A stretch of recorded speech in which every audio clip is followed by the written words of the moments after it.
All right, well, let's go ahead and get started. Thank you for coming this afternoon. Again, this is the NIH Distinguished Lecture Series, also sponsored by our Smart Environments Research Center. And today we have Dr. Jesse Hoey from University of Waterloo. He's in the School of Computer Science there. Professor Hoey got his BS and MS back in the 90s in physics and oceanography, so an interesting start, but eventually moved to computer science, so good choice there. Any physics or oceanography?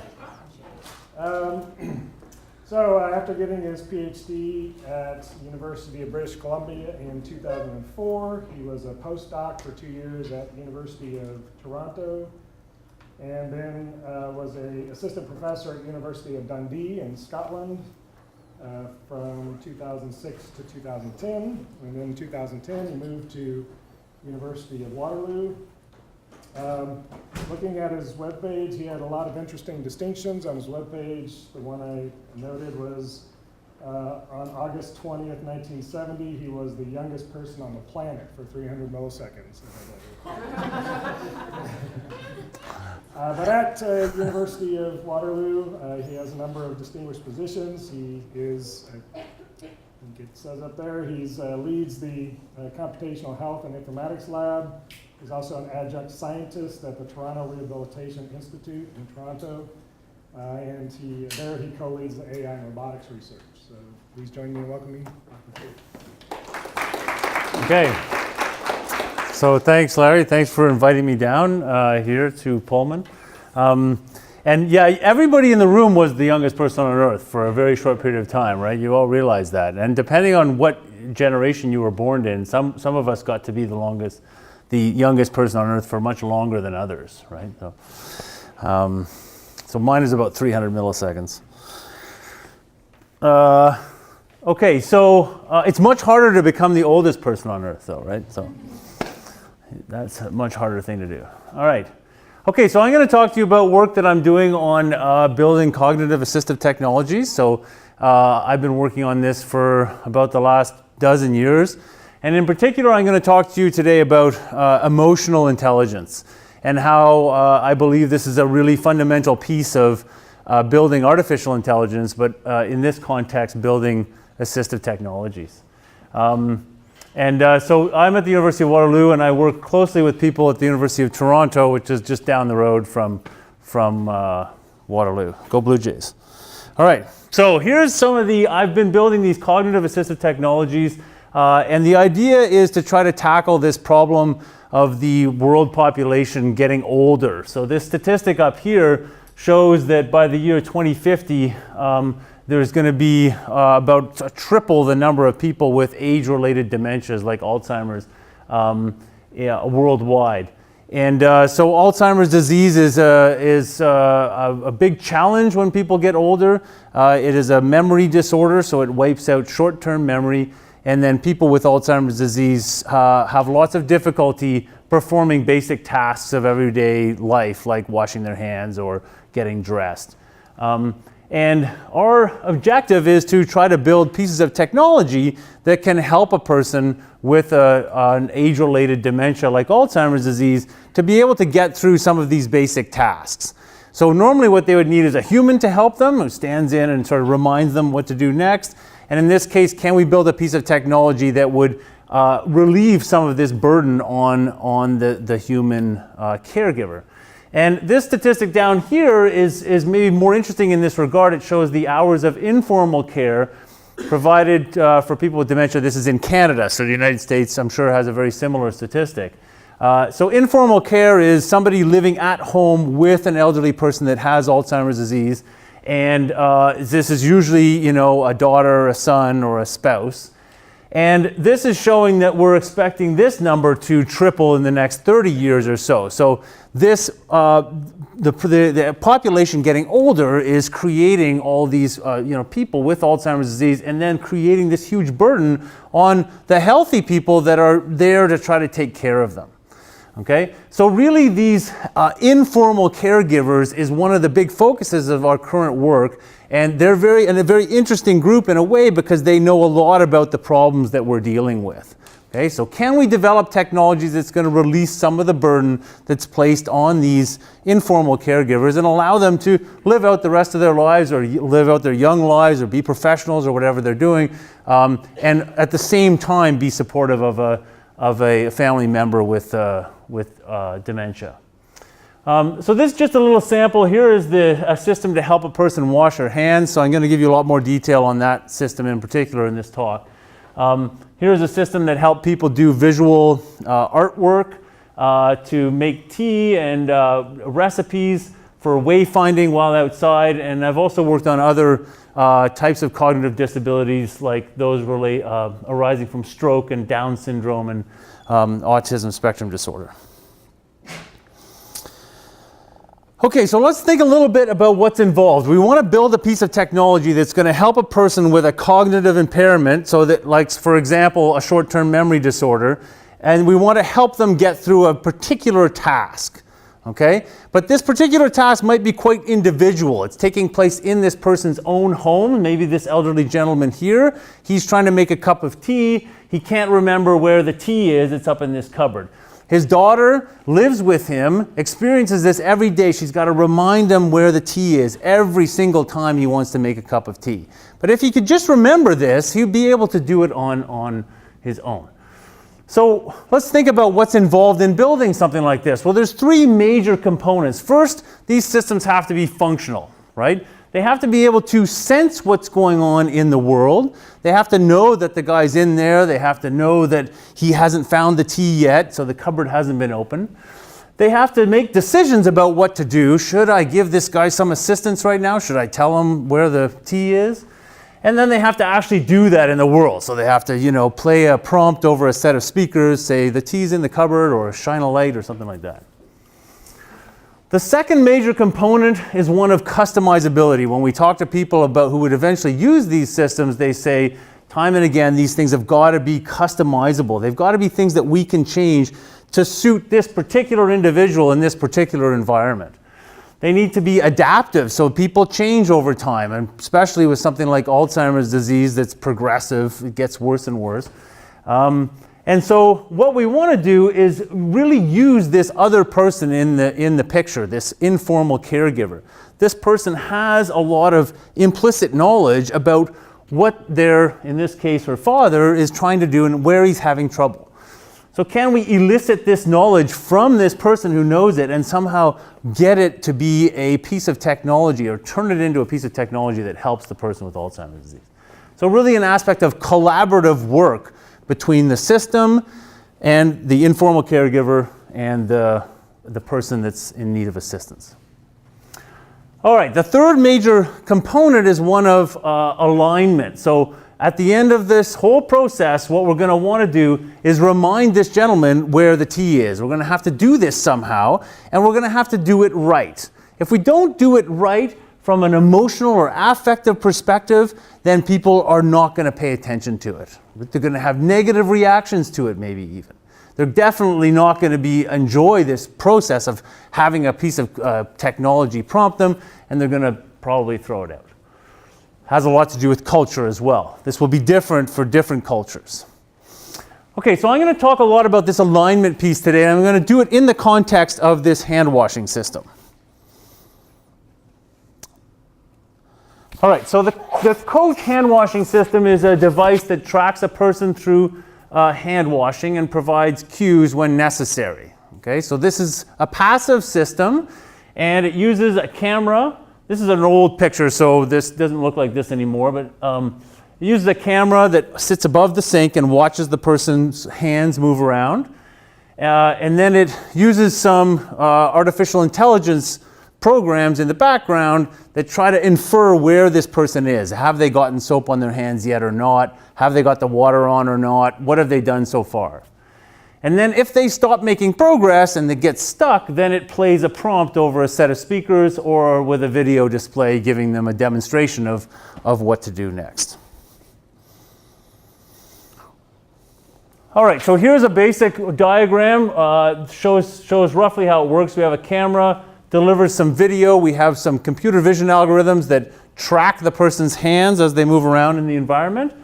And then this gets fed into the artificial intelligence component that tries to come up with a belief or an estimate of what's going on in the environment right now. What's this person done so far? Okay.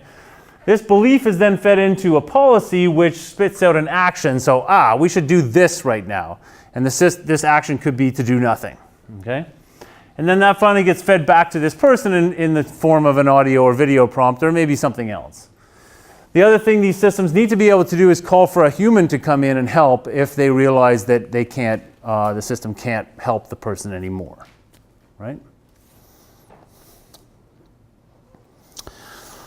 All right. So this is a picture of what the model that underlies all this looks like. Okay, so I'll try and walk you through the different components of this and give you a feel for how this is a generic model of providing assistance to a person that has a cognitive disability.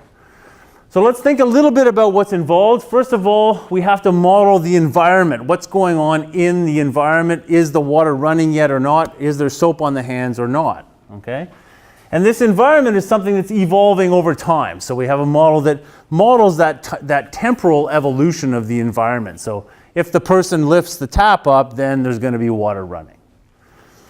Then our system has a set of actions or things that it can do in the world, like play a prompt over a set of speakers in order to help this person. And these actions then change the environment. So if the person doesn't have soap on their hands, and we tell them, use the soap now, then they're likely to have soap on their hands after we do that. Okay? So you can think of these arrows here as being causal links. So they're showing what causes what to happen. All right, then we have this utility function, and this utility function basically encodes the goals of this system. So what does it need to get done? So it needs to make sure that this person gets their hands washed, but we also want to make sure we don't constantly call for human assistance. We want to make sure that the person doesn't get frustrated and things like that. Okay, so we're going to try to compute, come up with a computer program that's going to be able to compute these actions that are going to change the environment in such a way that we achieve these goals. All right, the other big piece of this is this user model. So what we're trying to help a specific person, and this specific person is going to have some level of awareness. So are they currently, do they know what's going on right now? Are they aware of where they are? Do they know what they're trying to do? And then more generally, that's an issue of abilities. So are they able to recognize soap if they see it, for example? The second component of this user model is their responsiveness. So if we provide them with a prompt, will they actually respond to it or not? Okay? And more generally, this is an issue of identity. Who does this person think they are, and how do they want to be treated? And we'll get into that more later on in this talk. Feel free to interrupt me if you have any questions as we go. All right, so I'm going to show you a short video, and we don't have the big sound, so I'll have to put it on my speakers down here. Hopefully you can hear it. So this is from a trial that we did in a long-term care facility in Toronto, and we had about, I think it was 9 people in the end who completed the trial. Sort of dark, but here what you'll see is video from a camcorder showing this elderly lady trying to get her hands washed. This is not used by the system. Over here we'll see video from this overhead camera, and you're going to see these little red and blue things wiggling around on the person's hands, and these are these computer vision trackers, so we're tracking where her hands are going. Okay? And then in the middle you'll see the system's estimate of how far the person has made it through the task. So we break hand washing down into a series of 9 planned steps. So they have to, start with their hands dry, then they have to get the water on, and then they have to use the soap, and then rinse their hands, and then turn off the water, and then use the towel, right? So this will show you where the system thinks that they've gotten to, also where the system thinks if they're aware or not, so very aware to not aware at all. How responsive are they? To not responsive to very responsive. And also we have a measure of their overall level of dementia from a functional perspective. So how easily are they able to wash their hands? All right. Do you need to get closer? Yes.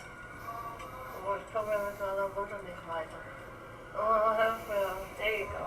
Oh, this is nice. So she gets soap on her hands okay, and the system, this is a probabilistic model, so it thinks, okay, I think she's got soap on her hands, but maybe she didn't actually get soap on her hands. It thinks that she's pretty aware because she's moving forward quickly, and now when she stalls at the tap, the awareness starts to shift to no. It thinks maybe she's not so aware anymore, and it will play her a prompt over a set of speakers and give her a video display. Perfect. Louisa, All right. you're doing great. Thank you. Twist the knobs to turn the water off. All right.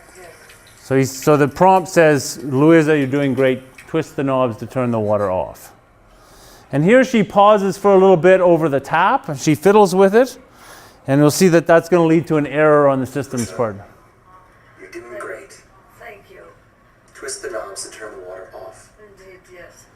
Okay, so what happened there was she paused briefly at the tap, she fiddled with it, the system said, I better give her a prompt, and by the time it started playing the prompt, she'd already moved on to the next stage, okay? And it was a little latency in the engineering of the system that we hadn't quite solved. But in the end, it knows that she's finished the task with high probability, and it's managed to get her hands washed, to help her get her hands washed.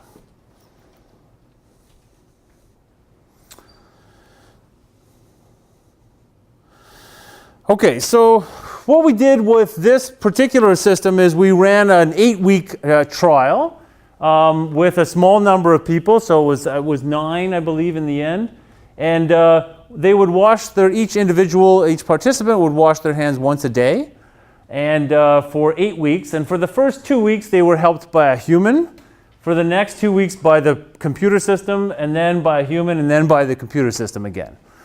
Okay, and the graph shows here is the number of steps for which the person needed a human to help them. So during the human trials, this was the human caregiver that just decided, okay, they need help, I'm going to help them now. And during the system phases, it was the system that said, okay, I've got to call for the person to come in and help, right? So in all cases, this person got her hands washed, but we can see that when there was a human helping her, she needed help with almost every step, and when the system helped her, she didn't need any help at all. Okay, so for this particular individual, this system worked perfectly. Okay, but that wasn't the case for everybody. There was about a third of the people that were like this, maybe about a third.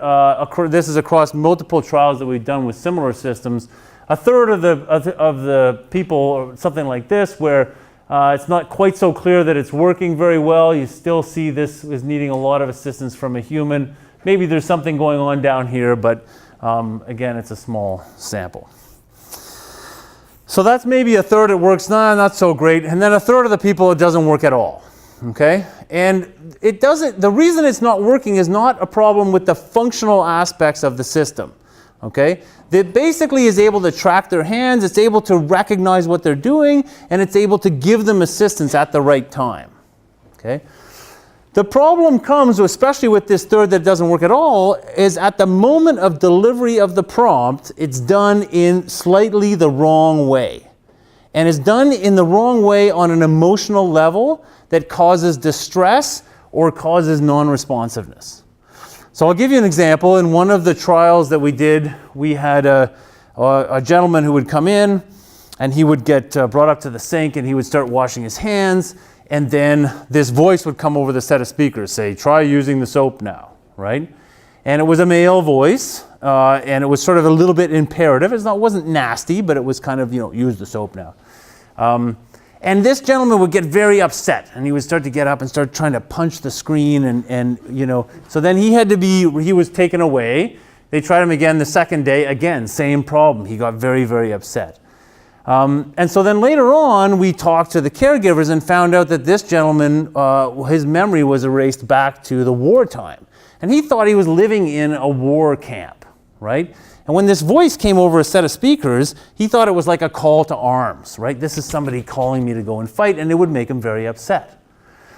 Okay, so it was an example of, everything was working functionally fine, but when it came time to deliver the prompt, if we'd just done it with a female voice, then it might have solved this problem, right? So it was an emotional alignment with this person. He was interpreting it wrong, and we were interpreting his feelings wrong, okay? I'll give you another example. We had a gentleman we did with the system we built for helping people to do visual artwork. We had a gentleman who would come in. So normally people would come in, the elderly people would come in, and then they would start trying to do some painting on this touch screen. And then when they got stuck and kind of forgot why they were there, it would play them a prompt. It would say, try touching your brush against the blue circle, or it would sort of highlight something on the screen. And this guy, he would just look at the screen and he wouldn't touch anything.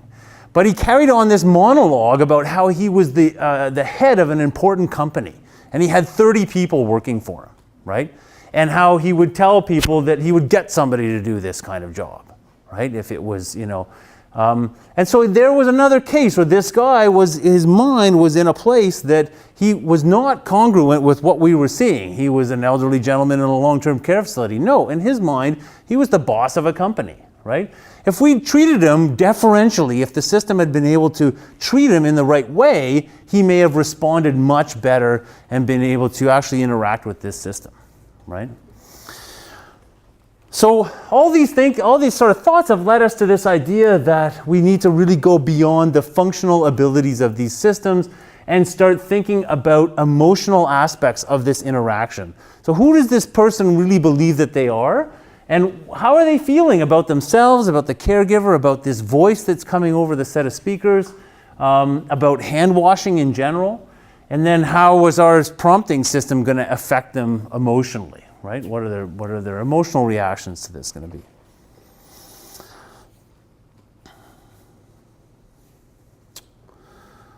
Okay, so this brings me to the sociology part of the talk.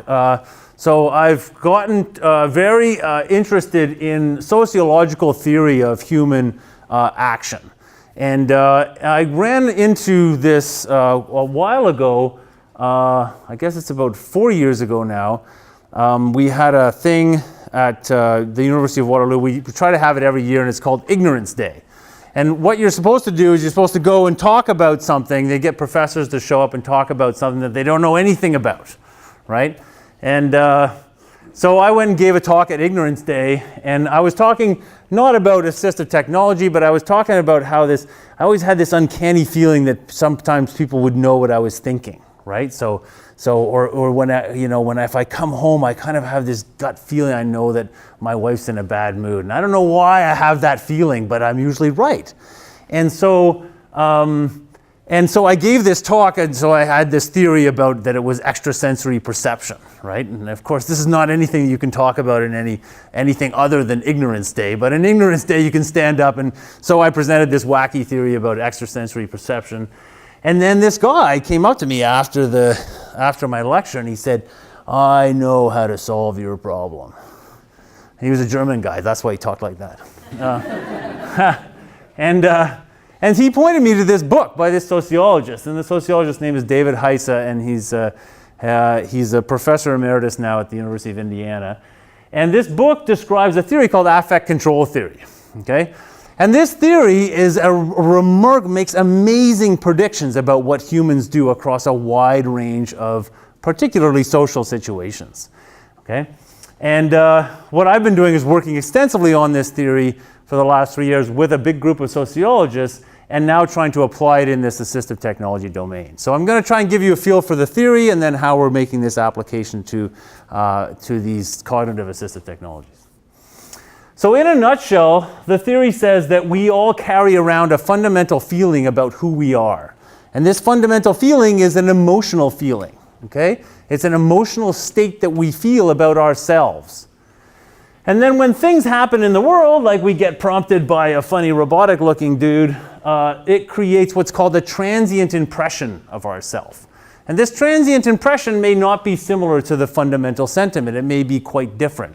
This will depend on how this prompt is delivered.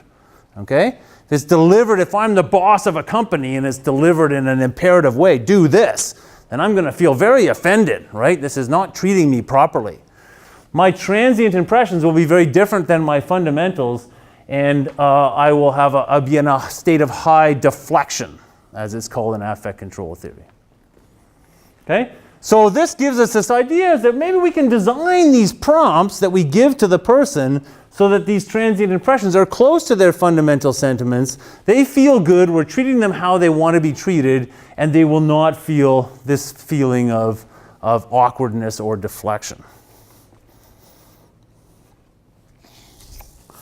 Okay, so I'll give you a little bit more detail on how this works. So affect control theory operates in a three-dimensional space, and the three dimensions are evaluation, good, something can be good to really bad, potency or power, something can be really strong to really weak, and activity, or A, something can be really hyper to really asleep. Okay? Okay, so I'll put this activity axis coming out of the board, so bigger things will be closer to you, they'll be more active. So affect control theory is based on this observation that the sociologists made that people that share the same culture, basically people that share the same language, agree on the affective meaning of identities and behaviors. And the affective meaning lives in this three-dimensional space. Okay? So if we go around and ask a group, we do a survey of 1,000 people here at WSU, and we say, well, what do you feel about students? Okay? Just out of context, students and just the concept of a student. And then we give them a pencil and this three-dimensional space. They will all basically put a mark in roughly the same spot. Students are somewhat good, a little bit powerful, and pretty active. Okay? Maybe tutors or professors would be seen as a little bit more powerful, but maybe a little less active. They tend to be a little bit older. And this is really what the sociologists do. They go out and they do these massive surveys. And they ask people, what do you feel about students, about tutors, about bosses, so on. And they give people 3 sliders, evaluation, potency, and activity. And everybody roughly puts the 3 sliders in the same spot. So there is a shared cultural consensus that we all have about where identities fit in this three-dimensional space. And this finding is repeatable across cultures through time, around the world. It's a remarkable finding. These 3 dimensions didn't just come out of the blue either. They were arrived at by a sociologist by the name of Osgood in the 50s, and he went around the world asking people questions about identities and behaviors. So this also works for behaviors, so you hugging someone is really good and strong, and yelling at someone is really bad.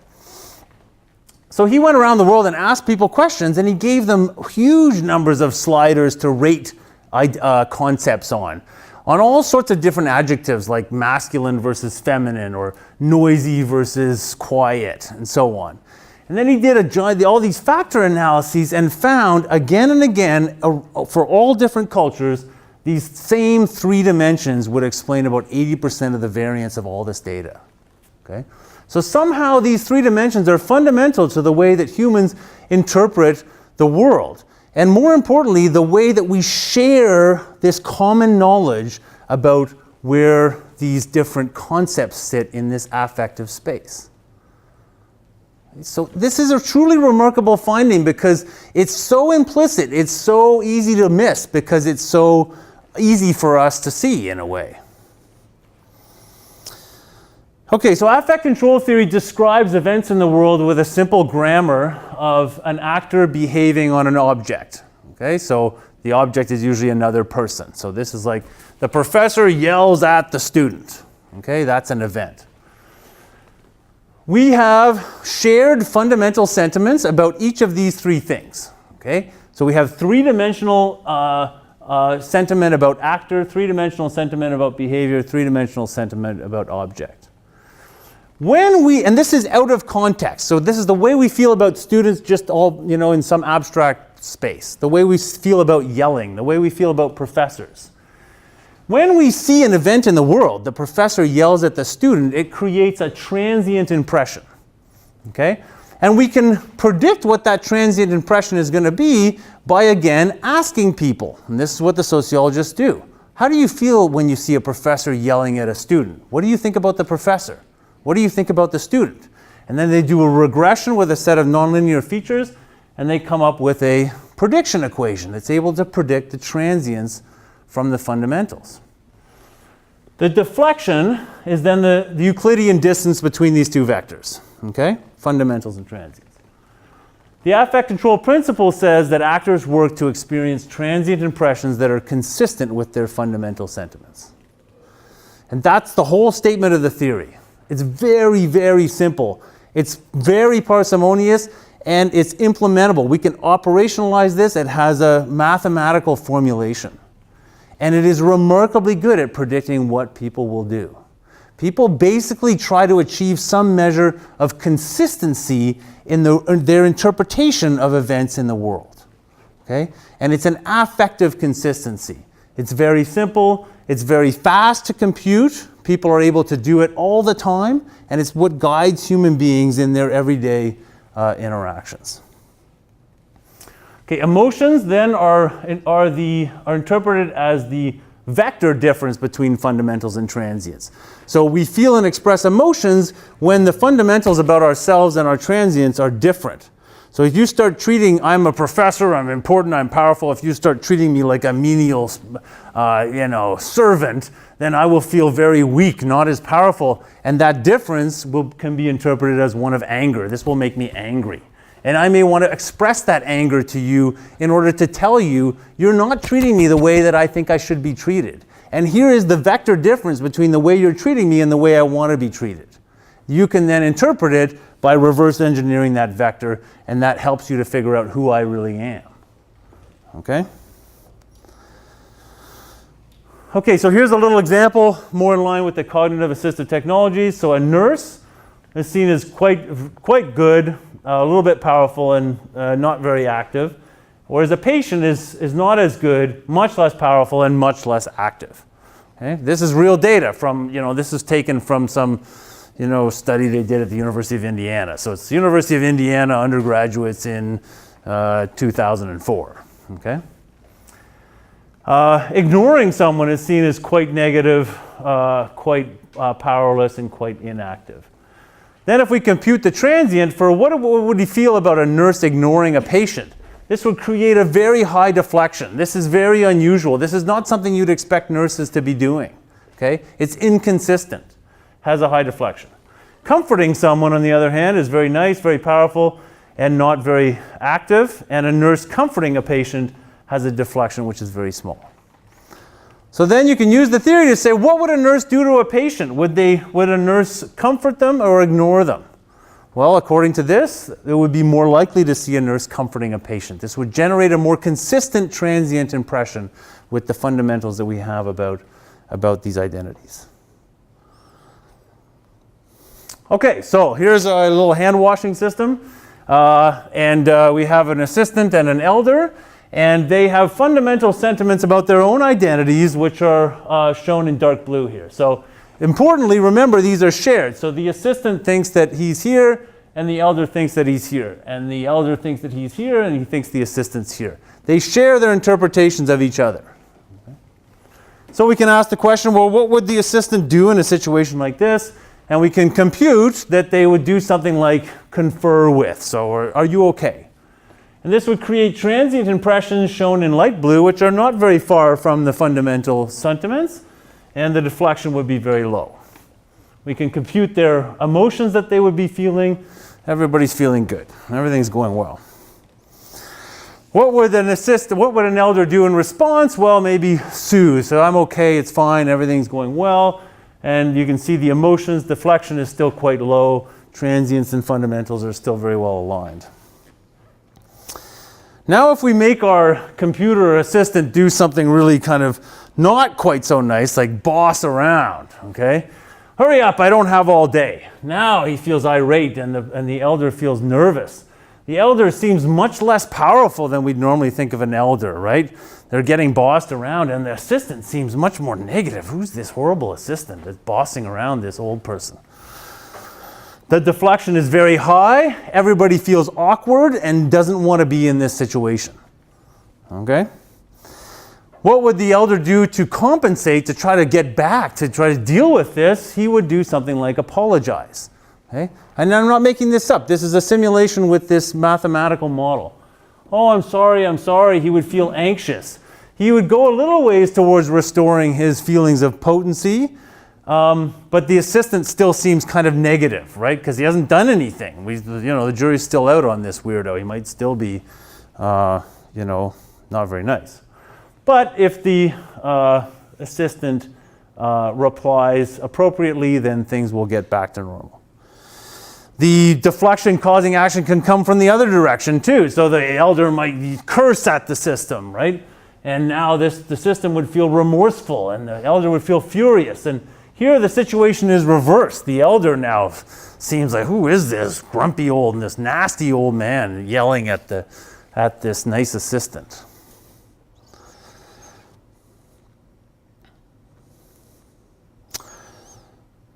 Okay, so right, so this was the same slide I showed before. The work that I've been doing recently is on a generalized version of this affect control theory called Bayesian affect control theory. Bayesian affect control theory makes a couple of major contributions in sociology.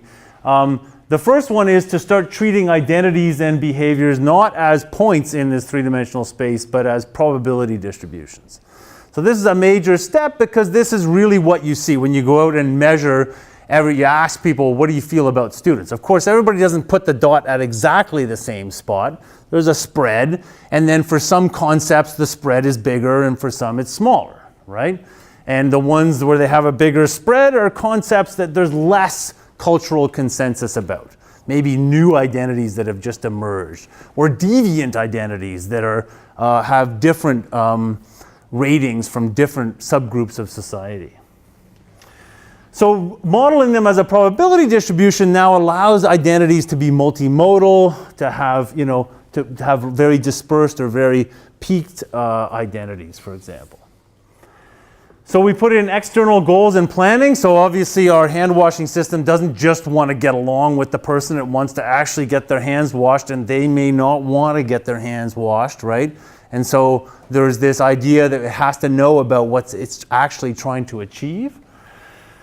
So the user model is now these fundamentals and transients, and the rest of the hand washing system stays the same.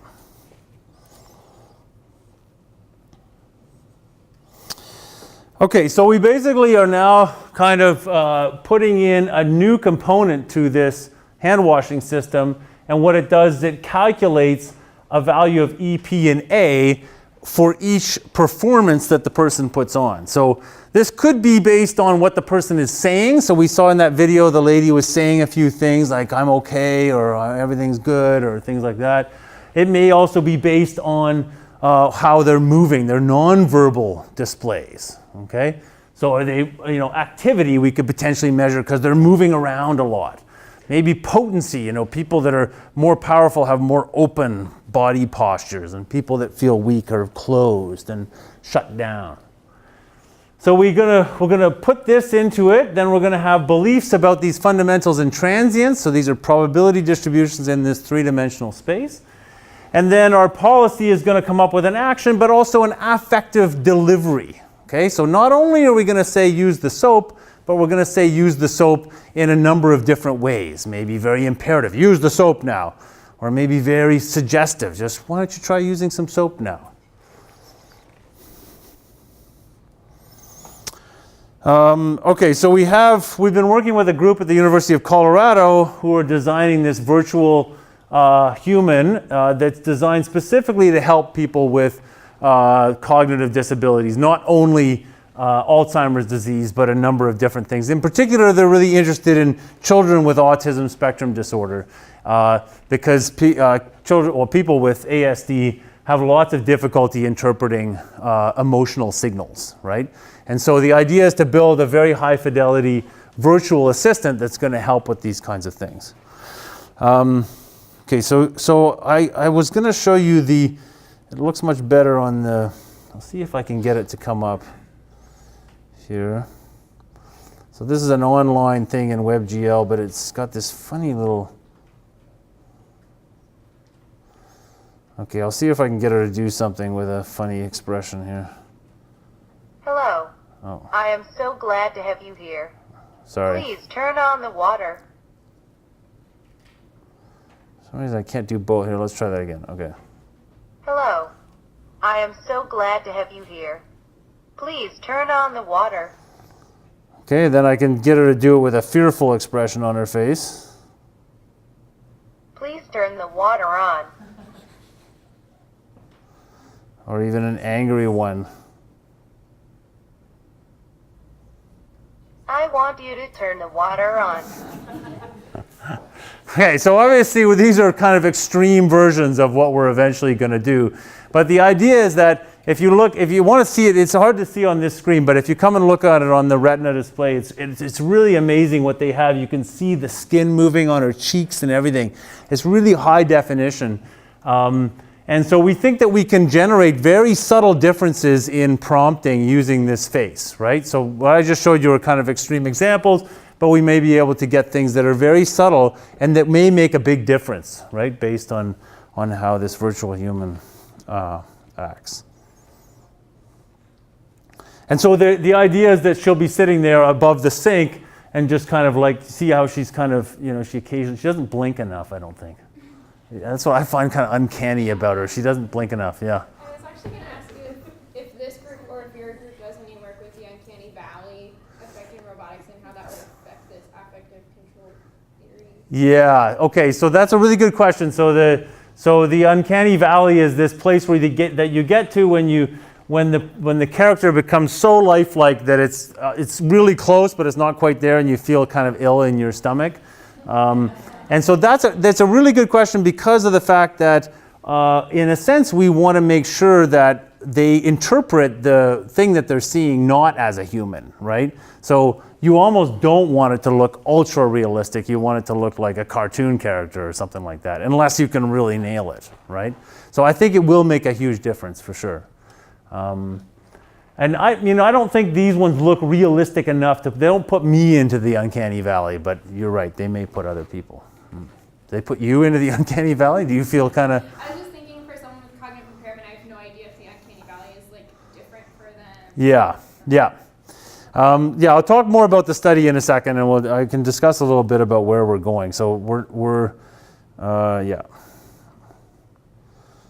Okay, so those were the backup videos in case I couldn't get those things to work.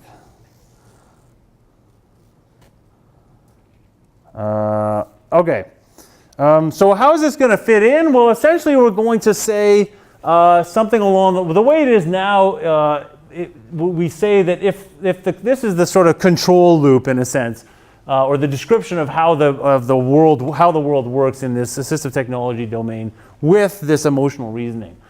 So we say that if the client is aware of what's going on, so the client is the person trying to wash their hands. Then they will progress to the next stage, but only if this deflection is low. So if they're currently having a fight with their caregiver, if they're not getting along, then they'll be much less likely to progress. Okay? If they're unaware, then a low deflection prompt will help them, right? So if you give them a prompt that's well aligned, it'll get them moving again, but a high deflection prompt will hinder them, right? It will slow them. So really we're replacing what I called responsiveness before with this deflection, right? So when you're highly deflected, you move forward more slowly. Okay, so those are a little idea of the dynamics.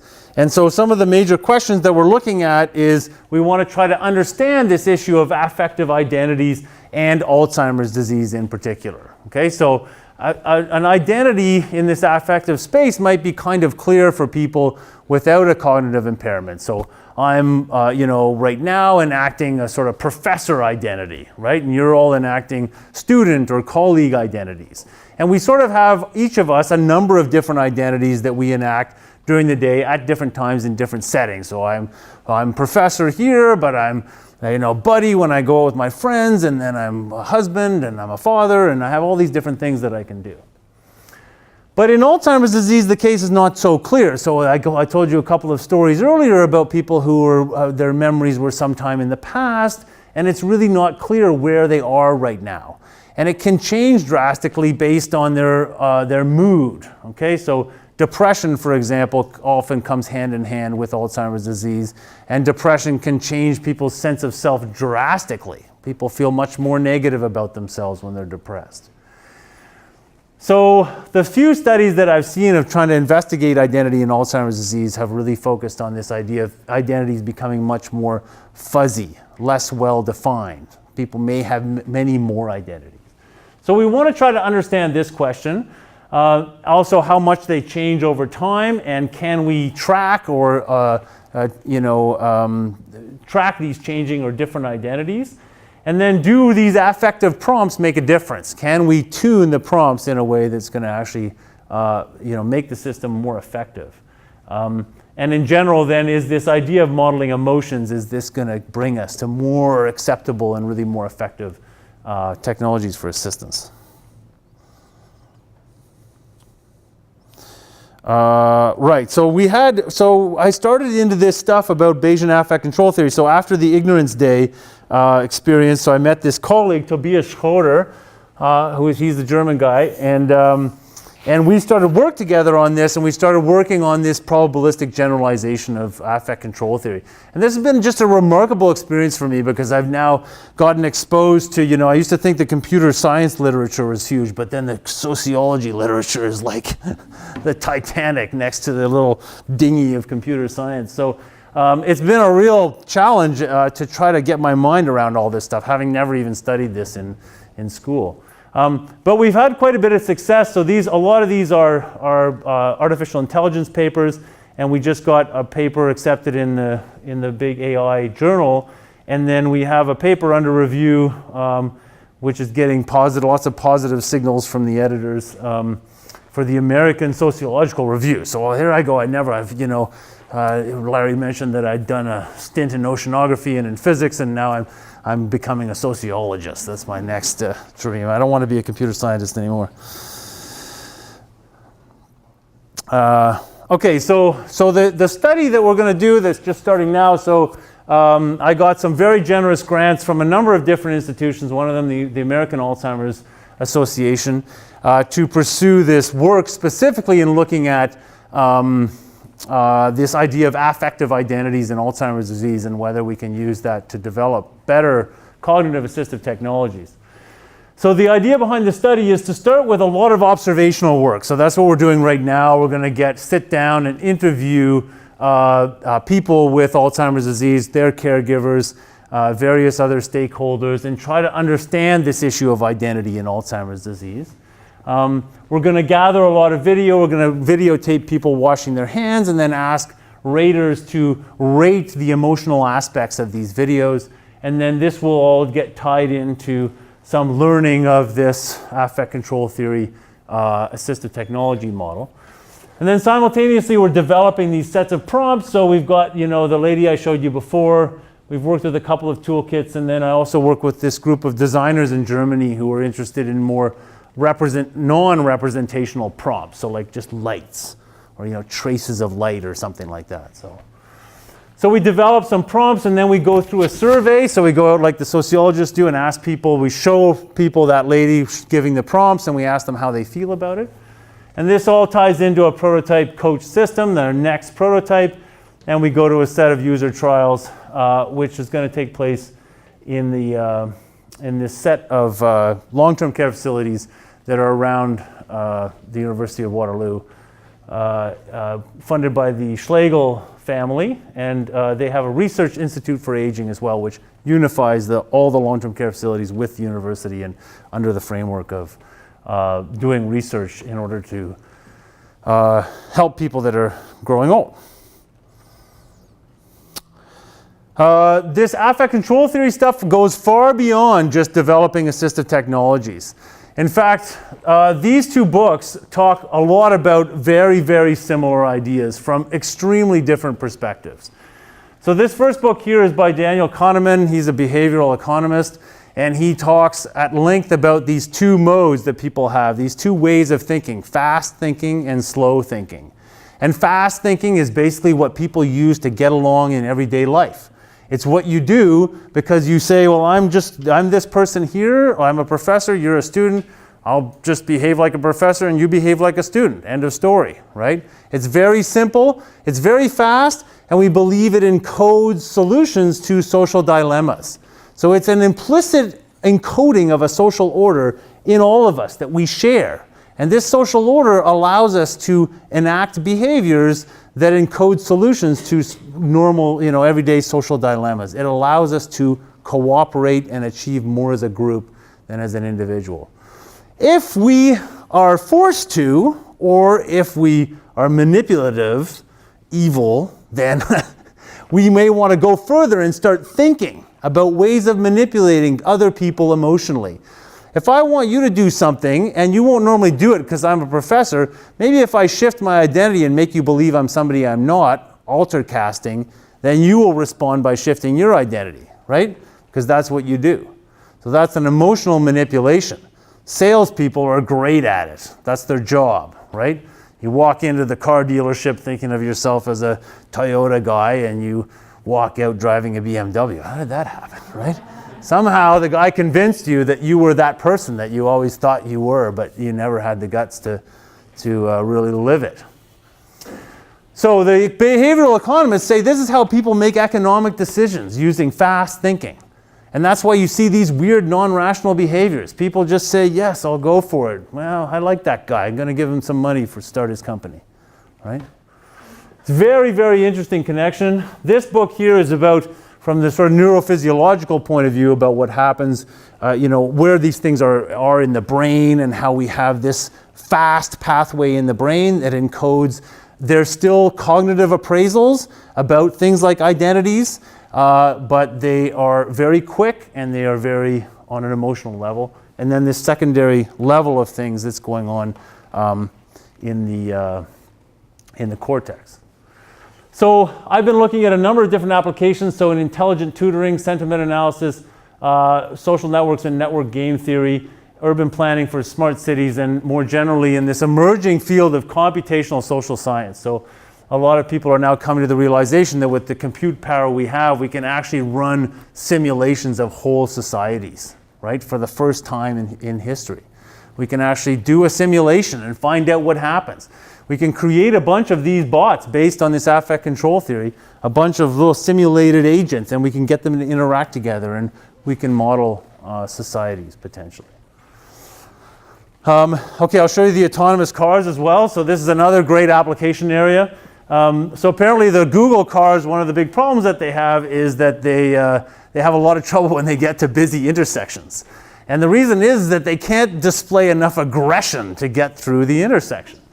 There's a little comic by the Oatmeal where this is a guy in the Google car trying to negotiate a shared agreement about how to handle this conflict. Are you going or should I go? You go first. What if I point a lot and flail my arms around? This is confusing. Wait, maybe you should go. So it's really interesting because the same kind of concepts underlie this, right? When the cars come to the intersection, you're not cognitively reasoning about who got there first and all this stuff. No, you're just trying to say, I'm bigger than you are, right? Push your way into the intersection to get through.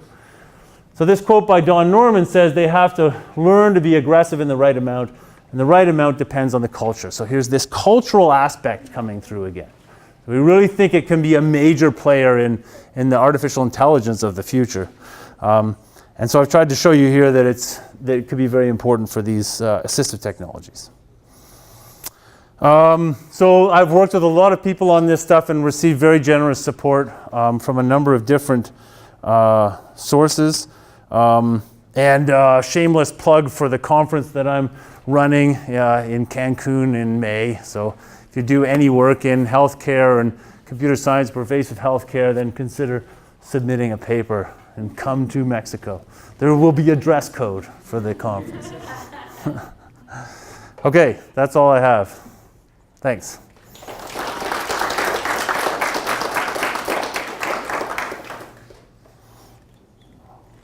Yeah.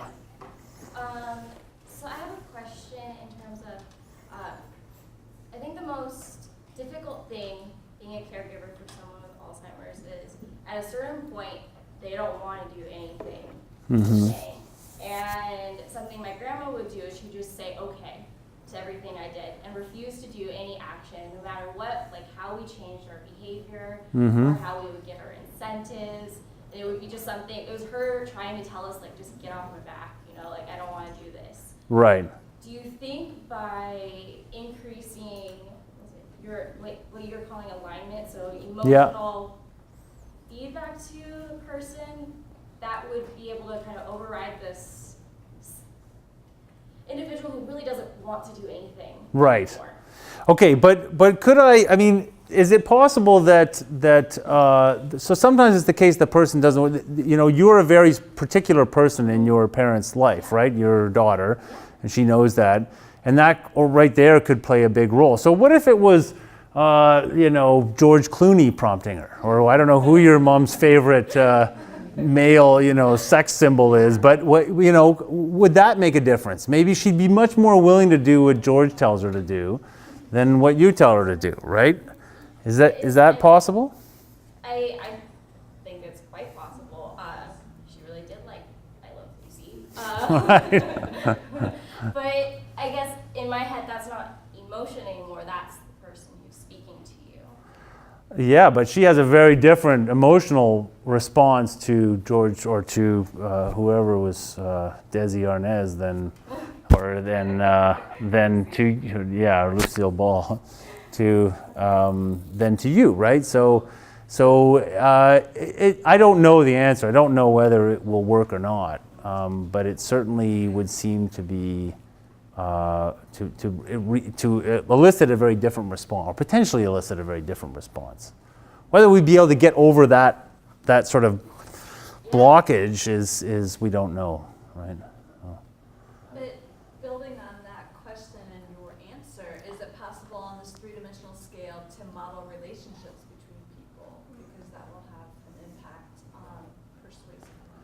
Yeah. So on this level, it's a very basic emotional level, right? So this is you're not.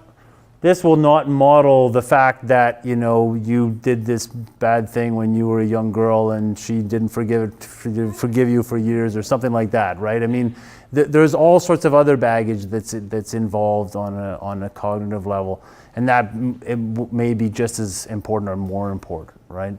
This is just modeling this basic gut feeling that you have towards an individual, right? I'm just going to point out that using real world people in these kinds of scenarios, I ran to do a talk where they were using it for robotics with cognitive assistance for older adults. And the problem was when they were using real people that were from that person's past, even though they've forgotten so much about the world today, something still just, they recoil if you use the voice of, say, a 1950s actor. Right. That there's something in there, even though they can't necessarily tell you who it is or where it came from, that causes them to react right. in a deep way. So Yeah. You know, using real people can sometimes have, even with cognitive decline, some kind of deeper impact we expect. Yeah.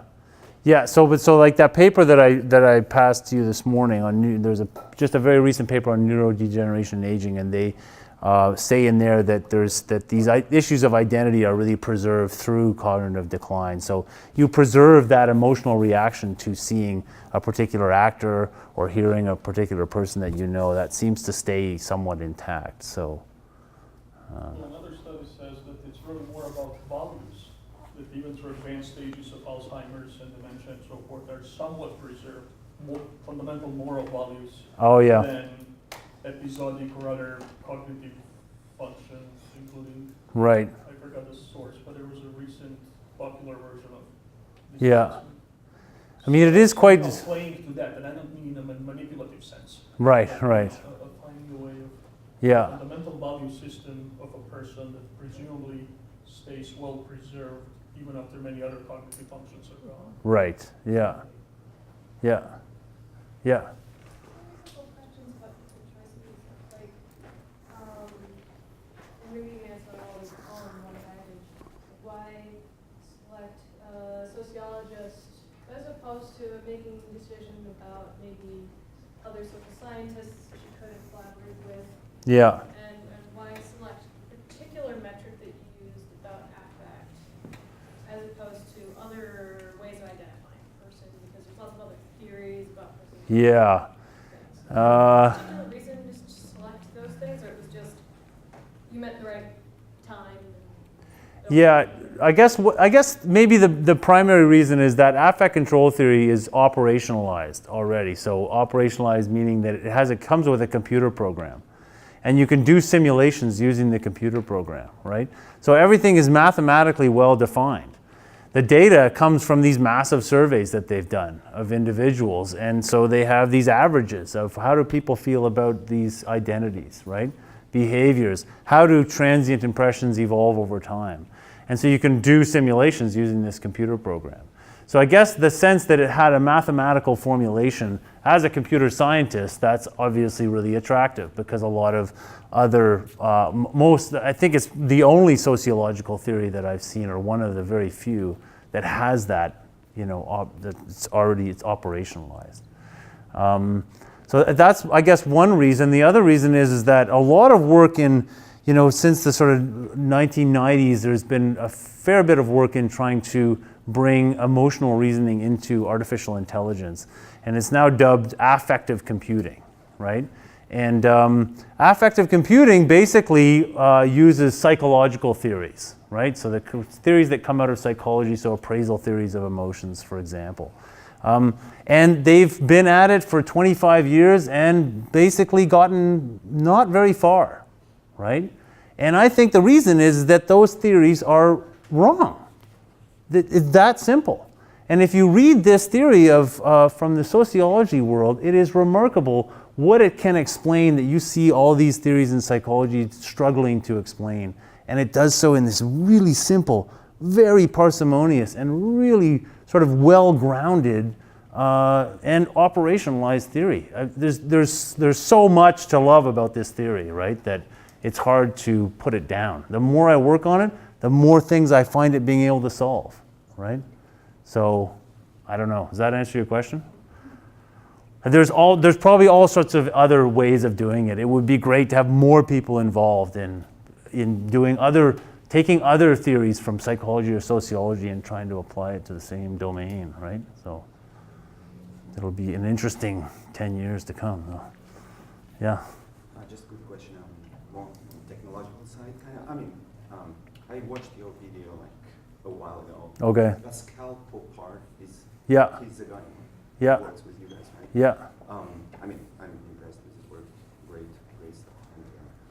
And, I'm kind of curious about the camera use. Okay. That many people ask you about the privacy and stuff. Yeah. How do you see this? Is people become more accepting of cameras in their homes? So, Yeah. Well, so from my understanding, there have been studies done of acceptability of cameras in the home and even in the bathroom. And I think the bottom line is, from what I understand, is that people will basically say they're acceptable as long as you can't see them, or as long as they're well disguised so that other people can't see. So it seems to be more not about that I'm being monitored, but that my friends are going to see that I'm being monitored, right? So that's kind of a social thing, but it's the systems that we use is a camera connected to a computer. I mean, we can set it up so that it processes the data and then throws it out. It never goes beyond the unit that it's in. So the privacy issue, to me, is sort of a moot point, but I think that at the end of the day, it's probably not that big a deal. Yeah.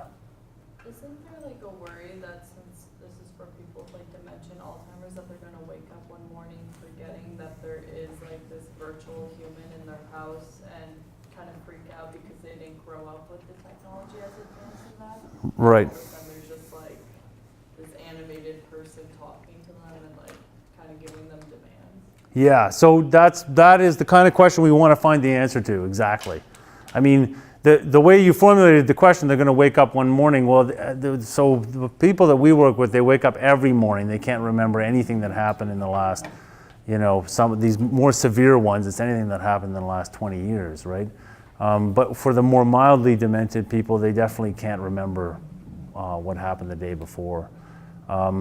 So that's sort of one aspect of it. But the other aspect of it is, yeah, that's exactly what we want to know. They come into the bathroom and this weird thing appears on the screen. Are they going to freak out? Is it going to hit them in the right way, right? For some people it might, right? But for others it might not. They might get really scared or something else. It's good thinking it's almost like starting to blur the line between reality and them thinking that they're almost like maybe schizophrenic in a way.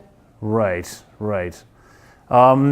That's a possible, but it's when we've done with the prompts that I showed you, which were just demonstrations of things, but it's a set of speakers, it's a disembodied voice. It didn't ever cause people any problem, but the participants is because they have this memory disorder. As soon as the prompt plays, they've already forgotten they've seen it. So it's almost like it wasn't there, right? So I guess, yeah, it's we just haven't seen it, right? We've asked them, well, what do you think that was? And they basically say, well, the answer is something like, was somebody standing behind the wall, but it doesn't seem to bother them. So it's definitely something to be very careful about, though.